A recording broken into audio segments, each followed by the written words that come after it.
21 மூலிகை கலந்த மஞ்சள் தூள் அரைச்சி வீட்டுக்கு கொண்டு வந்தாச்சு.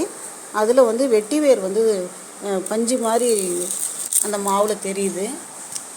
அதை வந்து நாங்கள் சலித்து எடுக்கிறோம். அந்த சலித்து எடுக்கும்பொழுது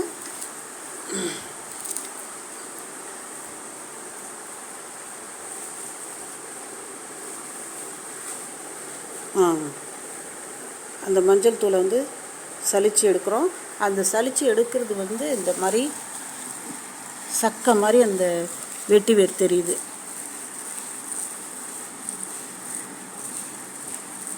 இதையும் நம்ம வீணாக்காமல் இதையும் நம்ம இன்னொரு தடவை நம்ம யூஸ் பண்ணலாம். இதை அந்த வெட்டி வேர் சக்கையெல்லாம் வந்து தேங்காய் எண்ணெயில் போட்டு சூரியப்படம் போட்டு நம்ம சோப்பு தயார் பண்ணலாம்.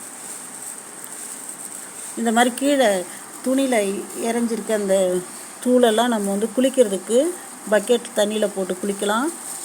வீட்டிலலாம் தெளிக்கிறதுக்கு நம்ம இதை யூஸ் பண்ணலாம். வாசலில் தெளிக்கிறதுக்கெல்லாம் யூஸ் பண்ணிக்கலாம். இது ஒரு கிருமி நாசினி, சிறந்த மருந்து. இந்த சலிச்ச மாவு வந்து இந்த மஞ்சள் தூள் நல்ல பவுடர், நல்ல நைஸாக இருக்குது, ரொம்ப நல்லாயிருக்கு. நாங்கள் சுத்தமான முறையில் இந்த மஞ்சள் தூள் நாங்கள் தயார் பண்ணுறோம். இது 21 மூலிகை கலந்த குளிக்கிற மஞ்சள் தூள் தான் அது. இதிலேயே நாங்கள் சோப்பும் தயார் பண்ணுவோம்.